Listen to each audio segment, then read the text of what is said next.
حضرت جابر بن عبداللہ رضی اللہ تعالیٰ عنہما فرماتے ہیں کہ رسول اللہ صلی اللہ علیہ وسلم اپنا خطبہ یوں شروع فرماتے کہ پہلے اللہ تعالیٰ کی حمد و ثنا بیان فرماتے جو اللہ تعالیٰ کی شان گرامی کے لائق ہے، پھر فرماتے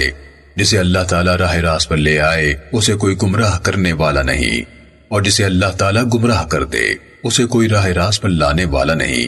بلا شبہ سب سے زیادہ سچی بات اللہ تعالیٰ کی کتاب ہے، اور بہترین طریقہ محمد صلی اللہ علیہ وسلم کا طریقہ ہے، اور بدترین کام وہ ہیں جنہیں شریعت میں اپنی طرف سے جاری کیا گیا۔ ہر ایسا کام بدعت ہے، اور ہر بدعت گمراہی ہے، اور ہر گمراہی آگ میں لے جائے گی۔ پھر آپ فرماتے مجھے اور قیامت کو ان 2 انگلیوں یعنی انگشت شہادت اور 7 والے کی طرح ملا کر بھیجا گیا ہے۔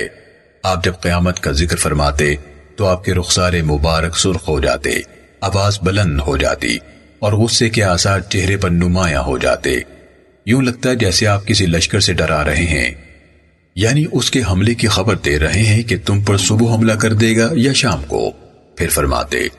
جو شخص مال چھوڑ جائے وہ تو اس کے رشتہ داروں کو ملے گا، اور جو آدمی قرض یا چھوٹے چھوٹے بچے جن کے ضائع ہونے کا خطرہ ہے چھوڑ جائے تو وہ میرے سپرد ہوں گے،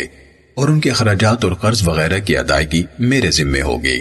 کیونکہ مومنین سے میرا تعلق اور رشتہ تمام رشتوں سے قوی اور مضبوط ہے۔ سنن نسائی حدیث نمبر 1579۔